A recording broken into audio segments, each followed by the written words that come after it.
찬양 사역을 오래 하다 보니까 선후배 목사님들이 저를 초대할 때는 항상 찬양이라는 제목으로 설교를 부탁합니다. 저 다른 것도 하고 싶은데 말이죠. 그러나 그래도 하나님이 부족한 종을 들어 쓰실 때 찬양에 나름대로 조그마한 은사를 주셨으니까 오늘은 특별히 뭐 좋은 찬양을 많이 불러도 그게 은혜고 찬양에 대해 조금 더 깊이 생각해 보는 것도 좋은 시간이라고 믿습니다. 절절히 막 말씀 나누면 잊어버릴 것 같아서 제가 요약을 해갖고 종이로 적어왔습니다. 여러분 받으셨죠? 예, 이것만 받으시면요 찬양에 관해서는 이제 한 과목을 뗐다 이렇게 생각하시면 됩니다. 우리 특별히 남자 성도님들 8시 반이면 말레이시아랑 우리 축구 경기가 있는데 이런 중요한 날 또 이렇게 하잖아요. 저도 지금 급해요. 그래서 아무튼 축구 경기는 보고 볼 수 있도록 오늘 끝내자 이런 생각도 해봤는데 후반전부터 보도록 하십시다. 네. 할렐루야. 네. 오늘 여기에 제목을 한번 보세요. 찬양의 유익과 기적에서 특별히 찬양을 드려야 할 이유 5가지입니다. 제가 다른 교회에서 가면은요 가로치기를 비워둡니다. 여러분 직접 쓰게 만들라고. 왜냐하면 그게 쓰지 않으면 좋을거든. 그런데 오늘은 친절하게 적어봤습니다. 자, 찬양을 드려야 할 이유가 그 첫 번째는 무엇인가 하면 하나님의 명령이기 때문입니다. 자, 히브리 말이지만 우리가 흔히들 쓰는 할렐루야 하는 이 말의 뜻이 어떤 의미죠? 네, 하나님을 찬양 좀 해주실래요? 하고 권면하는 것도 부탁하는 게 아니라 찬양하라! 이거 명령입니다. 그렇죠? 예, 윗사람이 아랫사람에게 명령합니다. 순종하셔야죠. 하나님께서 여호와 하나님을 찬양하라라고 명령하는데 누가 세어보았는지는 잘 모르겠는데 신약성경에는 여호와를 찬양하라는 명령이 48번, 구약성경에는 무려 351번이나 되어 있어서 모두 399개의 명령용으로 주님을 찬양하라 하는 말씀입니다. 그래서 여러분이 성경을 읽으실 때에 이런 하나님의 명령이 있거든 즉시 주님을 찬양하셔야 합니다. 할렐루야. 명령입니다. 명령. 불복종은 당장 하옥하는 겁니다. 두 번째, 찬양을 드려야 할 이유입니다. 찬송을 하면 그 속에 거하시기 때문입니다. 자, 시편 22편 3절을 읽어보겠습니다. 작은 글씨로 적어놨지만요 한번 읽어주세요. 시작. 이스라엘의 찬송 중에 거하시는 주여 주는 거룩하시니이다. 아멘. 하나님이 어디에 거하신다고요? 우리들의 찬송 가운데 거하시는 거예요. 그래서 사실은 우리 예배를 드릴 때 예배 전에 흔히들 오늘 너무나 찬양 인도도 목사님 너무 훌륭하셔서 제가 반했어요. 네. 제가 모르긴 몰라 분명히 그 찬양을 전공하시지 않았겠나. 목소리가 프로이십니다. 자, 보세요. 찬송을 하는 순간 이미 주께서 임재하십니다. 믿으시면 아멘. 정말이에요. 임재하십니다. 근데 우리가 어떤 실수를 하냐면 자, 예배 시간 11시, 찬양은 10시 반부터 시작됩니다. 그러면 이제 바깥에서 커피 한잔 먹고 시간 보내면서 11시 될 때까지 기다리고 안에서 찬양 인도하시는 목사님과 찬양팀은 성도들 없이 그냥 찬양을 시작하는. No! 아닙니다. 여러분, 제가 생각하기에는요 찬송이 시작되는 순간 이미 예배는 시작된 거예요. 왜? 찬양하는 중에 이미 주께서 거기에 거하시기 때문입니다.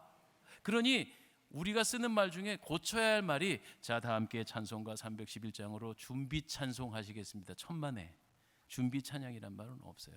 그냥 편리상 알아듣기 쉽게 준비 찬송이라는 말은 하지만 뭐 우리가 지금 수영하기 전에 심장마비 걸릴까 봐 준비 운동 하듯이 뭐 예배 드리면 심장마비 걸릴까 봐 준비 운동 합니까? No, 아닙니다.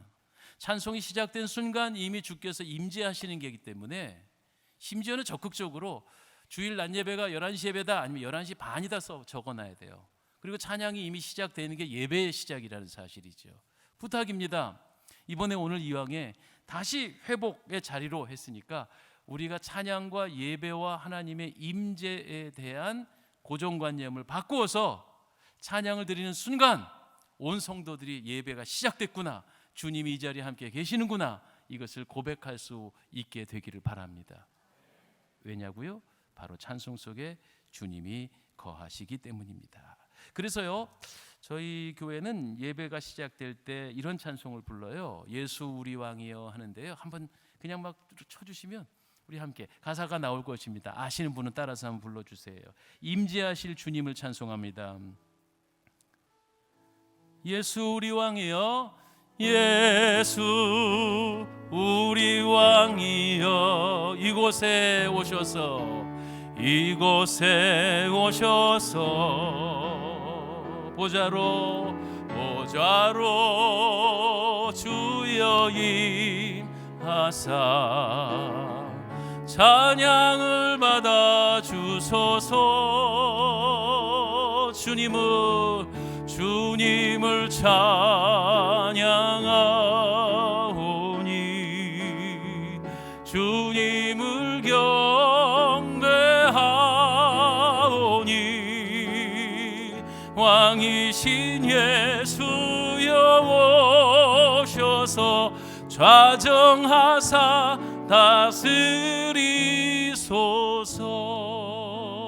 아멘, 아멘, 아멘. 찬송 속에 거하시는 주님을, 그 임재하심을 우리가 마음으로 몸으로 느껴야 해요. 예. 하다못해 어르신 만나러 가도 몸가짐을 조심히 하잖아요. 만약에 대통령 만나러 간다면 며칠부터 신혼조회하고 뭐 이것저것 준비할 게 많아요. 그러나 왕이신 주님을 우리가 모시는 자리가 바로 찬송의 시작이란 사실을 우리는 잊어서는 아니 되죠. 세 번째 우리가 찬양을 드려야 할 이유는 무엇이냐면요, 시편 69편 30절 31절 말씀이에요. 역시 이것도 제가 여러분의 편의를 도와드리려고 다 찾아서 기록해 놨으니까 읽어봐요. 시작. 내가 노래로 하나님의 이름을 찬송하며 감사함으로 하나님을 위대하시다 하리니 이것이 소 곧 뿔과 굽이 있는 황소를 드림보다 여호와를 더욱 기쁘시게 함이 될 것이라. 아멘. 교회 안에 충성스러운 성도들 많이 계시지요. 봉사하시고 은사를 통해 헌신하시고 그리고 헌금도 많이 하시는 분도 계실 거예요. 그런데 정말 하나님이 기뻐하시는 것은 하나님의 배가 고프셔서 우리의 음식을 받아 잡수시는 것도 아니에요. 가난하셔서 우리의 물질이 필요한 분이 아니세요. 하나님은 우리의 찬송을 그 어떤 재물보다 기뻐하시는 줄 믿으시기를 바랍니다. 제가 오늘 찬송이란 주제니까 찬송 여러 곡 부르고 가면 되는 거예요. 그죠? 그것으로 찬송 안에 말씀이 들어있고 그 안에 기도 제목이 있고 그 안에 진리가 있으니까요. 자, 이 찬송은 저는 시편 69편 30절 말씀으로 이 찬송이 떠올랐어요. 내 입술로 하는 찬송이에요. 내 입술로 하나님의 이름을 찬송하며 내 마음으로 하나님을 즐겁게 찬양하네. 다음에요. 어떻게 되냐면요, 가사가 이런 게 있어요. 황소를 드림보다 진정한 예배를 기쁘게 받아주시는 주님, 찬송을 부르며 영원히 섬기리 주님께 영광 돌리리. 자, 이 노래 모르시는가 봐요. 어머 부끄러워라, 나 혼자만 불렀잖아. 예, 그냥 가사니까. 자, 엔딩은요, 후렴은 이렇습니다. 할렐루야. 가사 똑같아요. 할렐루야 할렐루야 할렐루야 할렐루야 할렐루야 할렐루야 할렐루야. 네, 이런 노래입니다. 보통 이 찬송을 우리 어르신들, 특별히 장로님들, 이 찬송가 책에 들어있는 거는 찬송가고, 그 다음에 이제 젊은 애들이 부르는 거는 복음성가냐, 사실 이 부분에 대해서 오해가 있어요. 여러분, 사실은 찬송은 스크립처 찬양이 있습니다. 방금 이 성경 구절을 그대로 따서 말씀 그대로 곡을 붙이는 그런 곡들, 대표적으로 여호와는 나의 목자시니, 그냥 말씀 그대로의 곡을 붙인 것을 이게 말씀 찬송이라고 불러요. 그리고 흔히들 방금 맨 처음에 불렀던 예수 우리 왕이요 두 손 들어 경배합니다, 상향식 찬송은 다 찬송입니다. 즉 상향식이라는 건 찬송을 받으신 주체는 하나님이시고 우리가 그분을 높여드리는 곡이 그게 다 찬송이에요. 그러니까 찬송과 복음성가 이렇게 나눌 수는 없어요. 그럼 진짜 복음성가는 뭐냐? 형제들이요, 예수 믿읍시다. 예수 믿으세요. 당신은 어디로 가나. 이런 예수 믿으세요. 겉면 찬송을 이른바 복음 찬송이라 그럽니다. 그리고 흔히 CCM이라고 부를 때 Contemporary Christian Music, 이거는 크리스천 대중가요 이렇게 말할 수 있습니다. 그래서 사실 이 Contemporary는 상향식의 주제가, 그러니까 음악 형식이 젊은이답다가 복음성가고 노숙하면 찬송가고 이게 아니고, 음악의 형식은 흑인연가도 있고 우리나라 국악도 있습니다. 그러나 그 가사의 내용이 상향식일 때 이게 진짜 찬송가고, 그러기고 평범하게 주변에 함께 나눌 때는 이게 복음 성가가 되는데, 그런 부분들은 예배 중에는 주의하여야 돼요. 예배 외적인 친교의 자리에서 부를 수 있어요. 뭐 당신은 사랑받기 위해, 이게 예배에 부를 수 있는 노래가 아니고, 이런 것들을 조금 구체적으로 한번 공부하고 다뤄야 할 것입니다. 그럼 오늘 그쪽은 아니니까 어쨌든 여러분 보세요. 우리의 찬송이 하나님을 기쁘시게 하기 때문에 찬양 드려야 합니다. 자, 네 번째로 찬양해야 할 이유가 있습니다. 우리를 어떻게 한 이유? 구원하신 이유가 찬송하게 하시려고요. 그것이 오늘 함께 대표로 읽었던 본문 말씀인데요, 에베소서 1장 5절로 6절 말씀입니다. 그의 기쁘신 뜻대로 우리를 예정하사 예수 그리스도로 말미암아 자기의 아들들이 되게 하셨으니, 이는 그가 사랑하시는 자 안에서 우리에게 거저 주시는 바 그 은혜의 영광을 찬송하게 하려는 것이라. 한마디로 말해서요, 어떤 목적이 있어요. 이게 볼펜이면 나와야 글이 잘 써질 때 볼펜, 마이크는 소리가 잘 나야 마이크죠. 물자는 물을 담아야 물입니다. 역할을 하지 못할 때는 이거는 폐품이 되는 거예요. 자동차가 굴러가야 자동차, 비행기는 날아가야 비행기지요. 그런데 역할을 못하면 폐품 처리해야 되는 거예요. 우리를 지으시고 창조하시되 특별히 예수 그리스도로 말미암아 하나님의 자녀가 되게 하심은 1차적으로는 우리 천당 가는 거고, 하나님 안에서 복받아서 잘 먹고 잘 사는 것이지만, 믿습니까? 아멘이죠?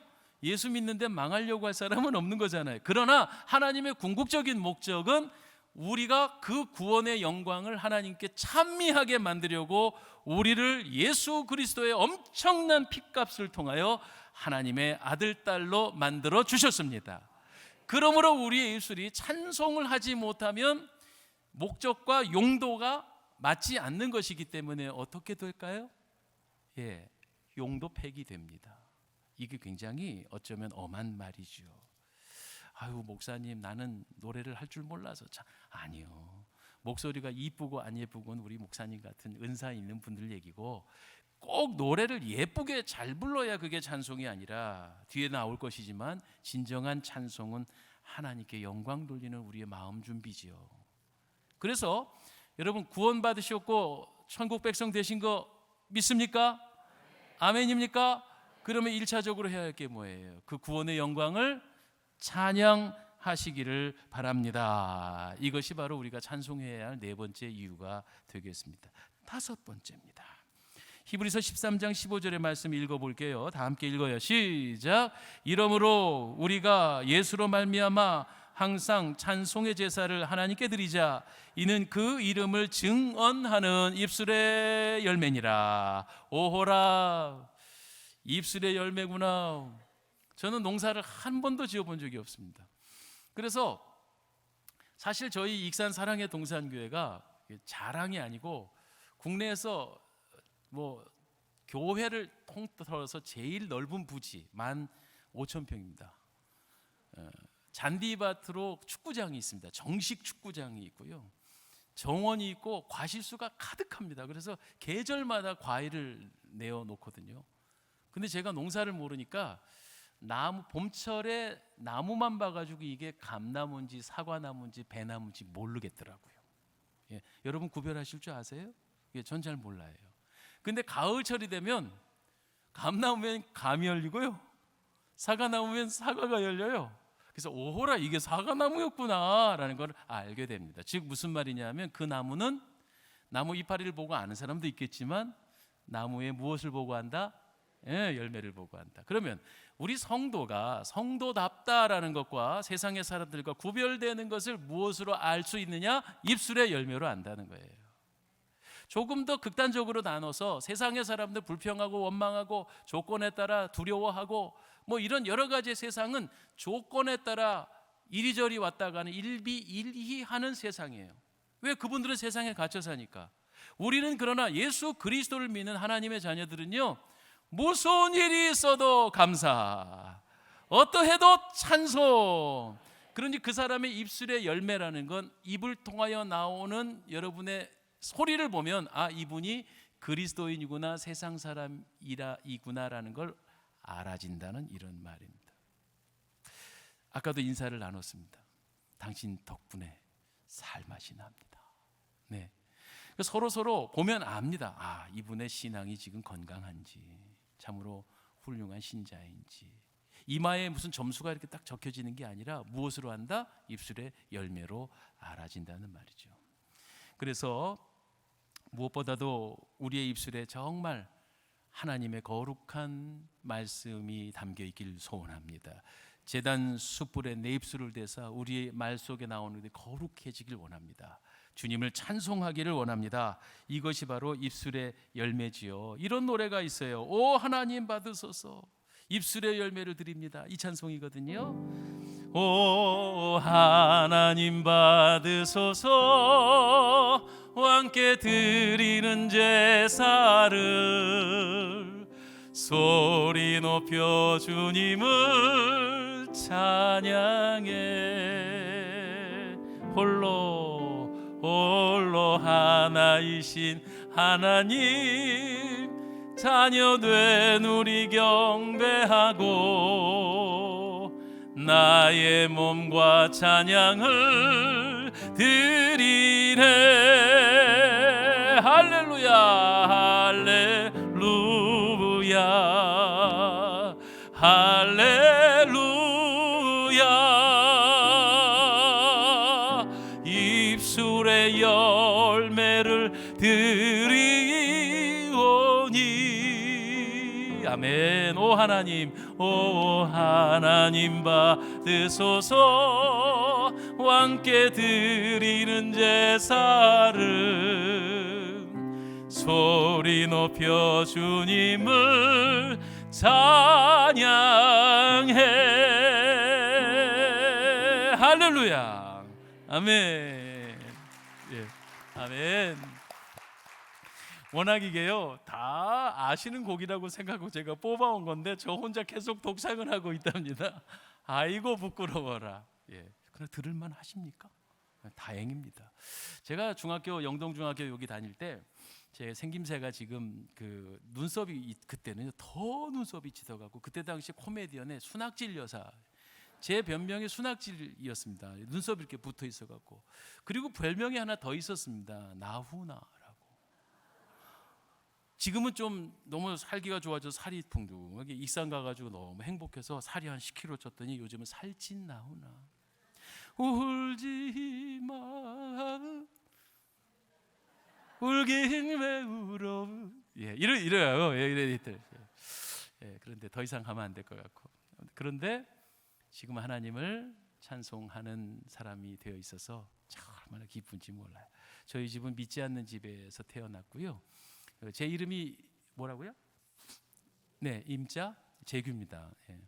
저희 아버님이 군인이셨고 ROTC 1기신데 육군 보안사에 계셨어요. 김재규 씨의 보좌관이었습니다. 그래가지고 그 서울의 봄에 나오는 스토리에 저희 아버님 계셨어요. 그러니까 아들이 딱 태어났는데 이름을 그냥 자기 상관 이름을 따서 딱 임재규라고 지은 거라고요. 이 스토리가 되게 긴데 그건 뭐 나중에 봅시다. 중요한 거 아니고. 그런데 이제 12, 12, 12, 6 막 이래갖고 완전 몰락했잖아요. 그리고 저희 아버님도 뭐 불명예 제대도 하시고 막 고생하시면서 집안이 완전히 망했습니다. 그래서 강남구 역삼동 산 66번지 지금 충현교회 맞은편에 저희 집 2층 집이 아직도 있어요. 근데 망해가지고 막 그냥 저 주공 3단지 저기 옛날에 6호와 있었던 자리에 거기에 야 이거 아시는 분은 아시는데 전혀 여기 분들이 아니신가 봐. 왜 내가 더 잘 알지? 그래가지고 거기서 막 조그만 방에서 그렇게 망해갖고 살면서 너무 배를 곪고 힘드는 시간에 하나님을 알게 됐어요.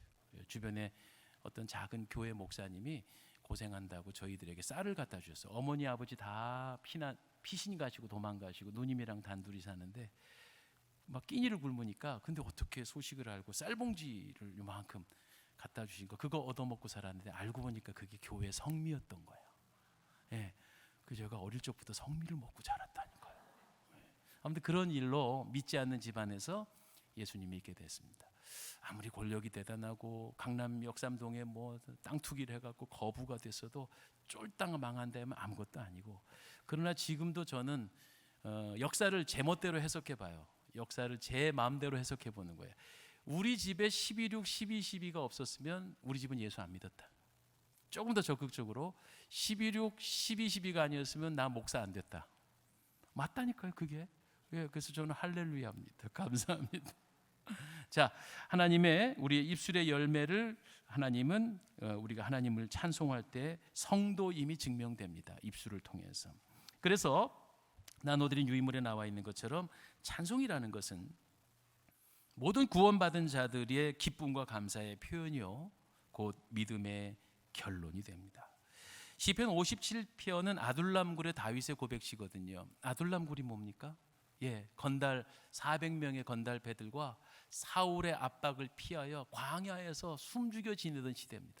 참 고통스럽고 어려운 때 그러나 이 다윗은 하나님 앞에 그 고난 가운데서 결단하는 거예요. 어떻게 결단했죠? 7절 읽어보세요. 하나님이여 시작.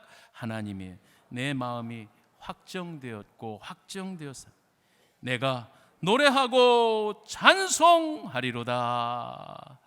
여러분 다 망해가지고 쫄딱 망해서 더구나 나를 잡아 죽이려고 하는 적들이 쫓아오고 그리고 내 주변에는 힘쓸 만한 사람 하나 없이 성경에 보면 잡류라고 해요. 사무엘상 22장이면 잡류들이에요.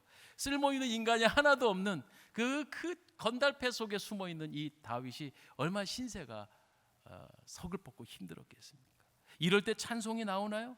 그러나 다윗은 시편 57편에 내 마음이 확정되었고 확정되어 이거는 내가 스스로 결정했다는 거예요. 어떻게 하기로? 찬송하기로. 인생의 어려움과 고난이 점철될 때 찬송은 무슨 놈의 찬송? 불평과 원망이 막 쏟아져 나옵니다. 그러나 여러분 우리의 마음을 다스리고 마음을 결단하셔야 돼요. 확정하셔야 돼요. 그래 나는 어려워도 절망 가운데서도 찬송하기로 결정해서 이것을 통해 하나님은 그렇게 역사하시고 어려움 가운데서 우리를 위기 가운데서 건져주시는 거죠. 그러니까 사실은 모든 신앙의 핵이는요 결단입니다. 결단. 네. 뭐 환경이 돼서 기회가 되어져서 목사가 전도를 해보면 그래요. 아이고 목사님 지금 먹고 살기 바쁘니까 돈 좀 번 다음에 여유가 생긴 다음에 신앙생활 할게요. 그리고 다 벌어놓으셨는데 몸이 이상해갖고 건강진단 꽝 받아봤더니 전혀 치료받을 수 없는 중병에 이미 걸려 있더라. 재산 다 잃고 신앙조차 얻지 못하고 그런 불행한 인생 안 돼요. 그러니까 신앙생활은요 모든 여건과 환경을 뛰어넘어 내가 주님 붙잡기를 결단했습니다. 이런 나의 결단과 찬송을 하나님께서 기뻐 받으사 그의 삶을 변화시켰다는 거죠. 옹기장이 선교단을 신학대학 다니면서 약 15년 섬기면서 전국 방방곡곡을 다녔습니다. 물론 우리 한우리교회도 몇 차례 온 기억이 제가 나고요. 그런데 한 번은요 어떤 집회를 갔습니다. 그래서 뭐 박수를 유도하잖아요. 우리 박수 치며 찬양합시다. 막 뜨거워게 박수를 치는데 요 맨 앞에 계신 한 분은요 자꾸 박수를 유도하고 있는 인도자인 저 앞에서 자꾸 자기 뺨을 때리는 거죠. 얼마나 신경이 쓰이겠어요. 집회 1시간 반 내내 그분이 자꾸 눈에 가고 정신이 흐트러지는 거예요. 막 이분이 자 집회가 끝이 났습니다.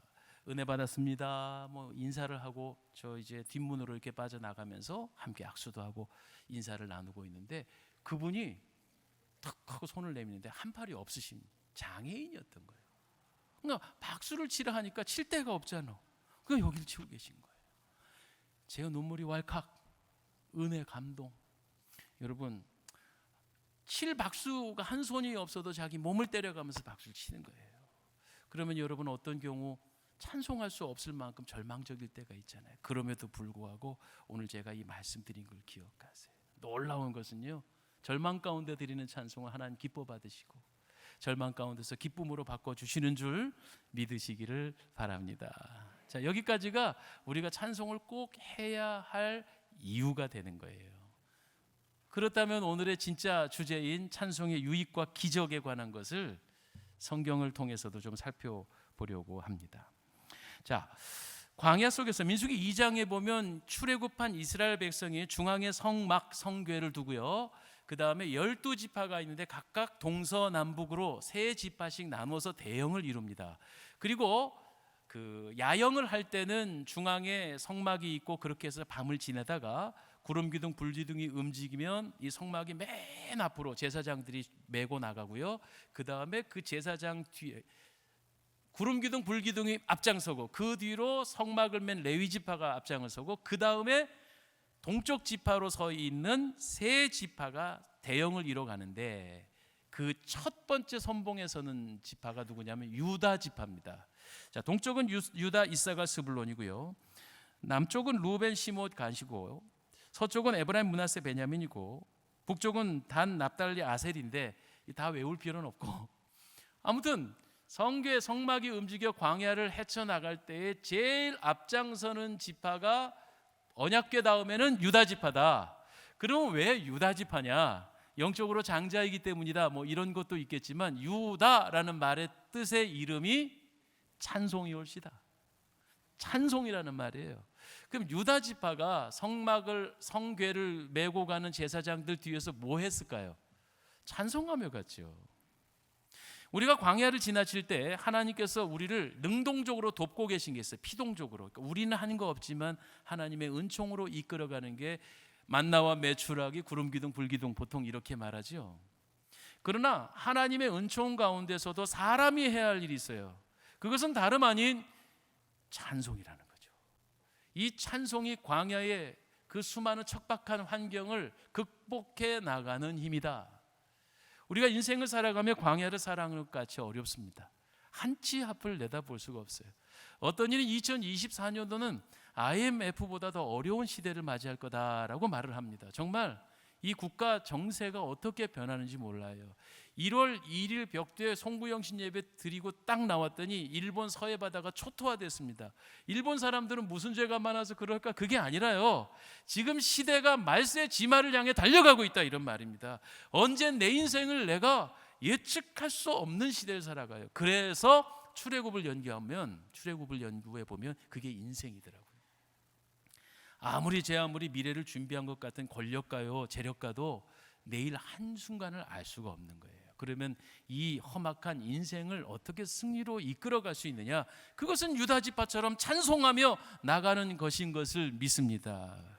광야의 뜨거운 햇볕에, 그리고 여러 가지 어려운 맹수들의 공격들과 그리고 전갈과 뱀들의 공격들 속에 이 찬송을 통하여서 험난한 인생의 담을, 그 인생의 역경을 이겨나갈 수 있다는 것이죠. 광야 생활을 걸어가시는 여러분, 우리가 가나안 땅 입성할 때까지 무엇보다 우리의 입술에 날마다 주님을 찬송할 때에 하나님은 우리를 능동적으로 구름기둥 불기둥으로 인도하시고, 우리는 찬송하며 함께 나아갈 때 그것이 약속의 땅, 언약의 땅으로 무사히 입성하는 길인 줄 믿습니다. 할렐루야. 두 번째, 놀라운 기적이라고 할 수 있는데요, 역대하 20장의 말씀에 보면 그 남북 이스라엘이 나눠져 있고 여호사밧 임금의 유다 시절이 있었어요. 근데 모압과 암몬의 연합 군대가 이 유다를 치러 내려옵니다. 근데 문제는 뭐냐면 나라가 많이 약화돼 가지고 이 적을 맞이할 방법이 없는 거예요. 지금 고려 거란 전쟁에 마치 운명과 같은 그런 위기 가운데 있는 것이에요. 자, 이럴 때면 적군이 쳐들어온다, 그것도 모압과 암몬의 연합군이 들어온다 하면 보통 국가의 지도자는 어떻게 해야 할까요? 군대를 소집하고 특공대를 만들고 뭐 전열을 가다듬어야 할 거 아니에요. 그런데 여호사밧은 역대하 20장의 말씀을 살펴보니까 찬양대를 조직합니다. 그리고 거룩한 옷을 입힙니다. 거룩한 옷을 입었다는 건 뭐예요? 성가대. 우리 성가대 목사들이 이제 예전에 어르신들은 성의를 반드시 예배에 입도록 되어 있는데 요즘은 조금 이제 다양화돼서 양복을 입고 이렇게 서기도 하잖아요. 그런데 유일하게도 강단에 말씀을 전하는 이들도 성의를 필수적으로 안 하는데 성가대는 성의를 입어요. 왜 그럴까요? 성별됐다는 거예요. 구별됐다는 것입니다. 여호사밧 임금이 거룩한 성가대를 조직하고 그리고 군대 앞에 이 성가대가 앞장서 찬송을 합니다. 그래서 역대하 20장 21절에 보면 그 찬양대의 가사가 나오는데 주께 감사하세 그는 선하시며 인자하심이 영원함이로다. 요 가사를 그대로 따서 노래가 만들어져 있어요. 아마 저는 여호사밧 임금이 만든 이 찬양대가 군대 앞에서 이렇게 노래했을 것 같습니다. 주께 감사하세 주께 감사하세 그는 선하시며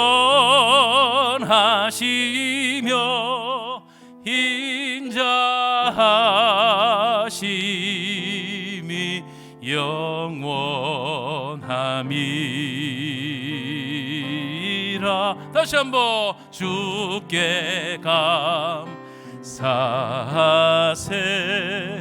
그는 선하시며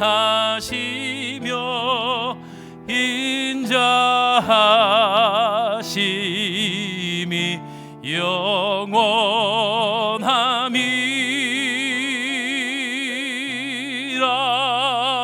영원함이라. 아멘, 아멘.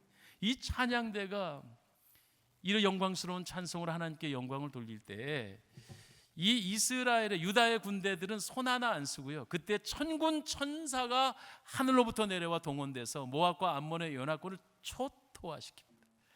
그 내용을 나중에 더 살펴보면 이스라엘 군대가 한 일은 아무것도 없어요. 그냥 전리품 주워가 담는 것밖에 없어서 야 하나님이 하셨다. 하나님이 하셨다.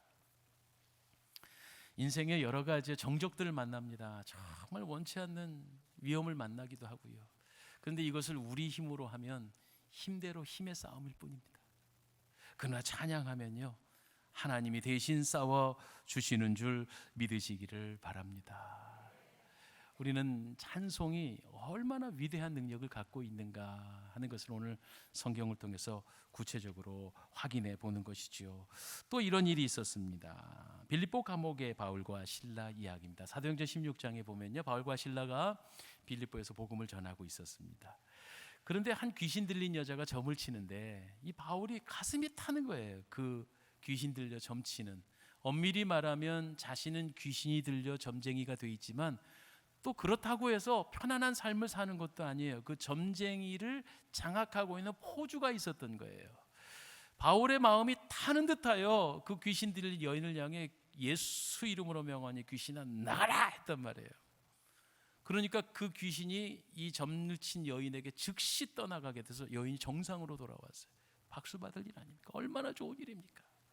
근데 문제는 뭐냐면 그 여인도 해방을 얻어 행복하게 되었고 그랬는데 그 여인으로 인해 돈을 모으고 있던 포주가 자기의 수입이 끊긴 걸 알고 로마 법정에다 고발을 해버리는 거예요. 고발할 때는 뭐라고 말했냐면 내가 이 귀신 들린 여자를 내가 마음대로 해서 했어 이게 아니고 이 바울과 실라라는 인물들이 로마 사회를 흐트러버릴 위험한 소문들을 퍼뜨리고 다녀 이렇게 고발을 하니까 일단 잡아들였습니다.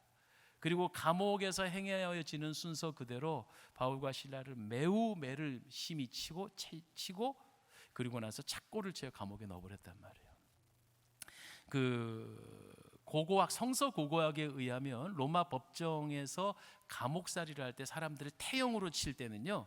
우리 예수님 십자가에 달릴 때도 아시죠? 그냥 채찍을 친 게 아니죠. 채찍 끝에 쇠갈고리가 있어서 몸에 감기우면 살갗을 찢어버리는 그런 거예요. 그냥 매가 아닙니다. 바울과 실라가 맞은 것도 릭토르라고 하는 고고학적 증명을 해보면 이 겉으로 볼 때는 쌀이빗자루예요. 쌀이빗자루 아시겠어요? 쌀이빗자루. 근데 그 속에 양날이 선 도끼를 숨겨놓습니다. 그래서 맞을 때 사람들이 볼 때는 평범한 빗자루로 맞는 것 같아 별로 안 아플 것 같아 보이는데 그게 살을 파고 들어가 숨겨져 있는 도끼날이 사람을 찢는 거예요. 바울과 실라가 그렇게 고문을 당하고 나서 감옥에 잡혀 착고에 채워졌어요. 착고라는 건 뭔지 아세요? 준양아 숙청을 들으라 이거 해갖고 목에 차는 칼 그런 게 아니고요. 이것도 성서 고고학에 의하면 로마의 감옥들을 성서 고고학적으로 해봤는데 착고가 이쪽에 발 놓고 이쪽에 발 넣는데 2m야. 이 구멍 양쪽 뚫려진 데가. 즉 무슨 뜻일까요? 죄송합니다마는 잔인하지만 가랭이를 찢어서 걸어놓은 거예요. 그러니까 그냥 착고에 채워져 있는 자체가 고문이라고요. 그러한 고문을 받고 있는 바울과 실라. 자, 이런 상황에서 여러분 어떻게 할까요? 그러나 성경 사도행전 16장에 보면 바울은 밤중에 이랬습니다. 여기서 밤중이라는 건 영적인 상태를 의미하는 것일 수도 있습니다. 그렇죠? 너무 고통스럽고 어려운 그런 지금 마음의 상태. 그런데 그 밤중에 바울과 실라는 찬송하고 기도하니 또 다른 감옥에 있었던 많은 죄수들이 듣더라 이렇게 말했습니다. 그리고 그 찬송과 기도 소리를 통해 여러분 아시는 것처럼 어떤 일이 일어나죠? 옥터가 흔들리고 옥문이 열리고 모든 묶인 것이 풀어지더라 이렇게 된 거예요. 그러니까 간수가 꾸벅꾸벅 졸고 있다가 야단이 나니까 이게 웬일인가 싶어 옥토가 다 열려 있으니 죄수들이 다 도망갔는 줄 알고 자결을 하려 했단 말이에요. 잠깐 아니요 나 여기 있어 그러지 마시오. 거기에 감동 감화를 받아서 간수가 바울과 실라를 데려다가 자기 집에서 씻기고 치료를 했다 이거예요. 그리고 그 유명한 말씀이 나오죠. 주 예수를 믿으라 그리하면 너와 내 집이 구원을 얻으리라. 이게 이 사건이에요. 근데 저는요 여기서 한 가지 기억해 보는 거예요. 절망 가운데 있을 때에 바울과 실라는 뭐 했다? 찬송했어요. 그런데 나의 이 찬송을 나만 하는 것이 아니라 누가 들었어요? 죄수들이 함께 들어요. 사랑하는 여러분, 여러분의 가정에 어려움이 있을 수 있어요. 환경이 어려움이 있고 뭐 국가가 위험하고 뭐 IMF가 어쩌고 정치인들이 뭐 잘못하고 그러나 남들은 다 죽겠다 해도 믿음의 사람은 찬송을 그치면 안 돼요. 이 찬송을 듣습니다. 다른 이들이. 우리는 찬송하고 그들은 들어요. 무슨 생각을 할까요? 야, 이런 가운데 노래가 나와? 경외감이 있는 거지. 집안에 어려울 때, 자녀들이 어렵고 막 이럴 때 엄마 한 분이 찬송해 보세요. 와, 우리 엄마 돌았나 봐. 아니요, 경외감이 들어가는 거예요. 우리 집이 쫄딱 망해가지고 조그만 단칸방에서 이제 온 가족이 살게 되는데 어머님이 새벽 기도를 드린. 그때는 어머님밖에 신앙생활 안 하셨어요.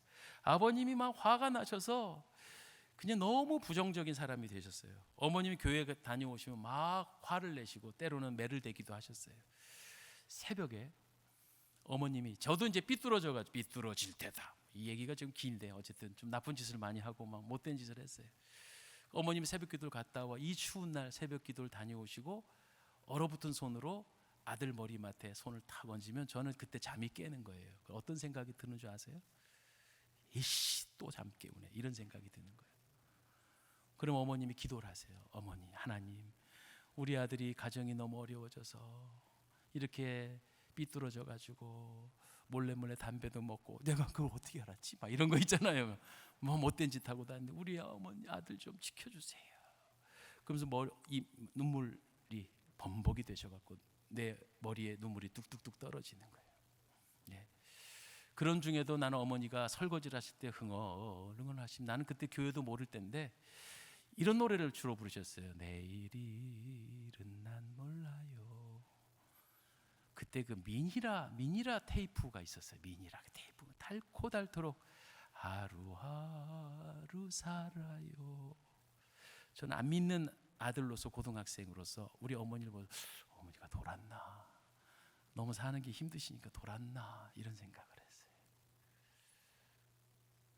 그런데 고등학생 때 우리 못된 친구들 왜 키 크고 못된 친구들 뒤에 반에 70번 이상 된 애들 있잖아요. 야 오늘 무슨 날이야? 거사하는 날이야. 그래갖고 남의 집 담을 넘기로 했어요. 그래서 이제 담을 넘어가지고 이제 뭐 남의 집을 털었던 거죠. 근데 저는 같이 쫓아가긴 갔는데 기분 찝찝한 거예요. 이제 친구들을 어깨 위에 올려놓고 다음에 넘겨주는데 귀 속에서 무슨 소리가 들냐? 내일일은 난 몰라요. 하루하루 살아요. 우리 어머니의 그 정말 무슨 호흡과 같은 그 가느다란 찬송 소리가 들리는데 야 이거 오늘 이러면 안 되겠다 싶은 거야. 야 내가 오늘 급한 일에서 니네들 먼저 가라. 친구들 올려 보내주고 난 그 자리에서 빠졌어요. 그래 친구들이 다음 날 막 자랑을 하는 거예요. 뭐 얼마를 훔쳤는데 뭐 그거 갖고 나이키, 우리 때는 그 고등학교 1학년 때 나이키 하면 최고였거든. 나이키를 샀다 뭐 이러면서 자랑을 하고 다녀서. 그런데 며칠이 되지 않아서 학교에 경찰이 왔어요. 그래 아무개 나와. 저는 있었을까요, 없었을까요? 당연히 없지. 전 참여를 안 했으니까. 알고 보니까요, 도둑질도 배워야 돼. 이 친구들이 당시에는요 5만 원짜리도 없었을 때고 자기 앞수표 몇 장을 훔친 건데, 나이키 대리점에 가가지고 나이키를 사면서, 그러면 사장이 뭘 하겠어요? 뒤에 이서하라 그러죠. 이서. 그 이서가 뭐예요? 주소 적고 전화번호 적는, 지네 집 전화번호 주소 적어놓은 거예요. 그래갖고 그냥 걸려가지고, 그래서 퇴학당했어요. 난 거기서 살아남았지. 그리고 이제 여차저차 은혜를 받아가지고 뭐 이제 목사가 돼야 되겠다, 이런 과정이 있었는데, 사랑하는 여러분, 그 찬송이 믿음이 없는 나에게도 각인이 되어져서 위기 때 움직인다니까요. 찬송 소리가 아무리 어려워도 찬송은 포기하시면 안 돼요. 바울과 실라가 그 환경과 상황을 뛰어넘어 찬송했을 때 믿지 않는 일이 들었다 이랬잖아요. 바울과 실라의 옥터만 풀어지고 착고가 풀린 것이 아니라 온 죄수가 다 같이 풀리잖아요. 여러분 혹시 또 여기서 이기적인 생각 하신 거 아니죠? 나만 풀려야지 왜 남들도 풀려, 이러지 마시고, 우리 하늘의 교회 귀한 성도님들의 찬송 소리가 대한민국에 희망을 던져주는 거예요. 어려운 상황 속에서도 우리의 찬송을 통해 여러분의 자녀가 그 소리를 듣는다고요. 정말 할 얘기 많지만 생략. 아무튼 얼마나 그 변화를 어머님 한 분의 눈물의 기도와 찬송으로 부족한 종이 여기 서 있는가 싶습니다. 그래요. 모든 환경과 여건을 뛰어넘는 찬송이어야 합니다. 결론! 야, 축구 후반 좀 볼 수 있겠다 이제. 결론입니다. 결론. 찬양할 수 없다는 건 불신앙이에요. 하나님의 위대하신 계획하심을 불신하는 거예요. 자 보세요. 우리 집이 망했어요. 한동안 이 강남 일대 부동산 거부로 어머님이 복부인으로 부동산 투기를 했고 정말 떵떵거리고 살았어요. 근데 완전히 망했을 때 빚만 해도 그 당시 1980년도 빚으로 제가 어머님께 지금 유치해서 듣기로 한 20억 빚이 있었대요. 1980년에 20억 빚이 있었대. 보통의 사람들 같으면 못 견뎌요. 하나님께서 우리 가정을 성도로서 부르시기 위해서 그렇게 하셨고, 그리고 많은 과정을 통해서 그게 회복시켜 주시고, 하나님이 얼마나 복을 부어 주셨는지 많은 시간이 필요했어요. 15년 이상이 되는 시간이 필요했는데, 결과적으로 그 고난의 길이 끝나고 나니까 아들은 목사가 돼 있고, 할렐루야. 저희 아버님은 장로님이 돼 계시고, 할렐루야. 우리 집은 망한 것 같은데 지금 조물주보다 조금 낮은 자리에 계셔요. 뭔지 아세요? 조물주보다 조금 낮은 건물주. 건물주. 나이가 80 중반이신데도 지금도 아들 뭐 필요한 거 없어? 그래서 아버지 장로님이신데 아버지 교회 목사님 좀 걱정하세요. 교회 목사님 좀 뭐 챙겨드리세요. 그래야지 우리 교회 장로님이 나 챙겨주지. 이런다니까요. 그러니까 아직도 제가 급할 때 용돈 얻었어요. 그러니까 그렇게 하나님의 회복시키는데 무려 15년, 20년의 시간이 걸리더라고요. 근데 만약에 내가 그 하나님의 경륜을 무시하고 신뢰하지 못하여 불평하고 원망해서 삶을 포기하거나 그랬으면은 이 하나님의 영광스러운 시나리오는 없는 게 되는 거죠. 우리가 찬송하지 못한다는 건 즉 하나님의 시나리오를 믿지 못한다는 거예요. 하나님은 우리에게 언제나 훌륭하신 계획을 갖고 계신 줄 믿으시기를 바랍니다. 저는 그래서 고백하는 게 하나 있어요. 어려움이 딱 닥치면 이제는 깨달아져요. 아, 무슨 또 하나님의 계획이 계시다. 따라서 하겠습니다. 무슨 뜻이 계시다. 다시 한번, 무슨 뜻이 계시다. 너무 섣불리 판단하시고 좌절하지 마세요. 하나님의 무슨 계획이 계세요. 믿습니까? 아멘입니까? 요게 믿음이 좋다는 거예요. 그런데 진짜 견디고 보니까 그게 복으로 돌아왔더라고. 그래서 지금부터는요, 어려운 일이 닥칠 때마다 이런 생각이 들어요. 또 무슨 복을 주실라 그러지? 자 보세요. 옛날에는 무슨 계획이 계시다 이런 생각이 들었는데, 요즘은 어려움이 딱 닥치면 야, 요거 어려움 통해서 또 무슨 복을 주시려고 그러시지? 따라서 하겠습니다. 또 무슨 복을 주시려고 이러시나? 아멘입니까? 그러니까 불평이 없어요. 두려울 게 없다는 말입니다. 자, 우리가 찬송하는 것은 이사야서 43장에는요 우리를 창조하신 목적, 에베소서 1장에는 구원의 목적이라 그랬는데 이사야서 43장 21절은 찬송케 하려고 했다. 여기도 인생의 목적이 나오지요. 찬양 안 하면 용도 폐기됩니다. 폐품 처리돼요. 무서운 말입니다. 찬송하셔야 돼요. 세 번째, 일꾼이 아니라 예배자를 찾으세요. 요한복음 4장 23절이죠. 그 유명한 말씀입니다. 우리 한번 읽어볼까요? 시작.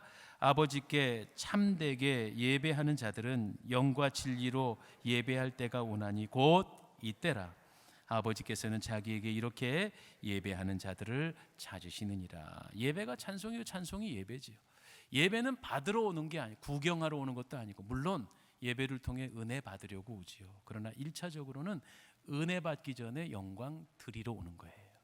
찬송 드리러 오는 거예요. 현대 교인들이 교회를 쇼핑한다는 안타까운 말을 듣습니다. 그래서 내 비유에 맞고 내 환경과 상황에 맞는 교회들이 내 마음에 맞는 게 없나 하고 찾아다닙니다. 그거 다 얻으러 오는 거예요. 예배의 본질과 아주 위배되는 일입니다. 우리는 하나님을 찬송하고 경배하기 위해서 1차적으로 오는 거예요. 그러다가 예배라고 하는 선물을 받고 돌아가는 거죠. 이게 찬송의 삶, 예배의 삶입니다. 어제 예배의 삶 말씀하셨습니다만은.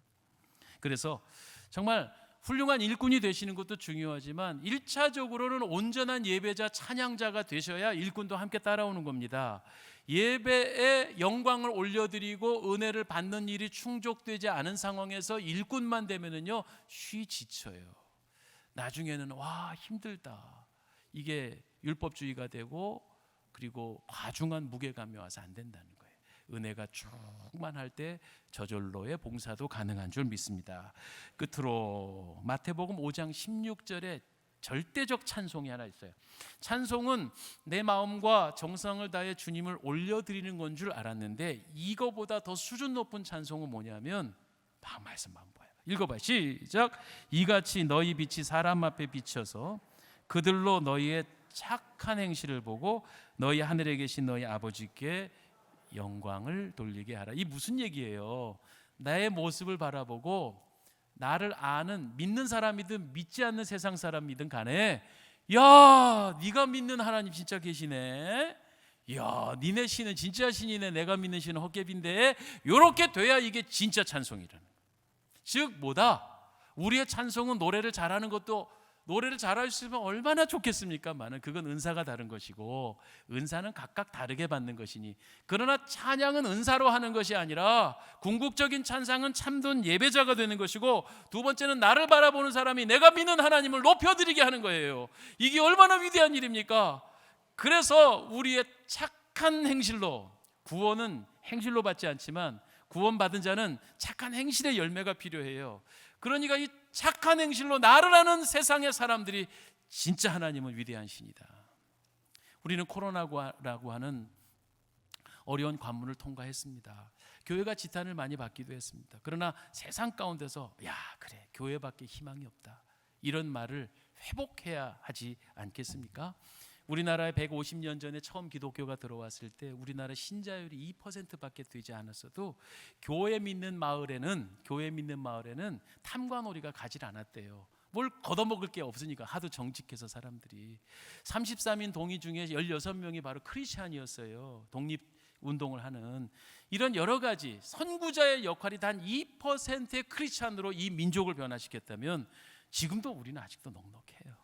아직도 바알에 무릎 꿇지 않은 7천이 있단 말이에요. 그것이 바로 우리 한우리교회 성도가 되어질 줄 믿습니다. 그래서 우리의 삶이 날마다 하나님께 기쁨되고 자랑되고.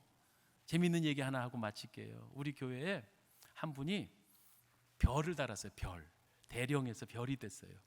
근데 동네 어귀에 아무개 둘째 아들 누구 장군 되다 이렇게 돼갖고, 아니 장군 된 사람은 아무개인데, 한마디 말해서 장군 된 사람은 전데 영광은 아버지가 받더라고. 예? 우리가 잘 되면 아버지 하나님 영광 받으십니다. 한우리 교회가 세상 가운데 빛과 소금의 역할을 잘 감당해서 당신 덕분에 살맛이 나네, 이거 소금 됐다는 얘기잖아요. 살맛, 죽을 맛, 살맛 나게 하면 내가 믿는 하나님이 영광을 받으십니다. 우리 끝으로 이 찬송할게요. 나 주님의 기쁨 되기 원하네. 주님의 기쁨 되는 삶을 살아서 이것이 진정한 찬양이고 이것이 진정한 하나님의 기뻐하심인 줄 우리 기억할 수 있게 되기를 바랍니다. 우리 이 찬송하겠습니다. 이제 말씀을 마무리합니다. 진정한 찬양은 무언가요? 세상 가운데 그리고 하나님 앞에 기쁨 되는 일 아니겠습니까? 우리가 진실한 마음으로 이 찬송을 올려드립니다. 나 주님의 기쁨, 나 주님의 기쁨 되기 원하네. 내 마음을 새롭게 하소서. 새 부대가 되게 하여 주사. 주님의 빛 비추게 하소서. 겸손히 내 마음 드립니다. 2절이요. 겸손히 내 마음 드립니다. 나의 모든 것 받으소서. 나의 마음 끝게 씻어 주사. 주의 길로 행하게 하소서. 내가 원하는 한 가지 주님의 기쁨이 되는 것. 내가 원하는 우리의 삶이 진정 주님을 기쁘시게 하는 찬송의 삶이 되기 원합니다. 주님, 내가 주님 앞에 기쁨되는 삶을 살겠습니다. 우리 이 시간에 한번 주여 한번 외치시고 새로운 주 앞에 결단으로 나아갑시다.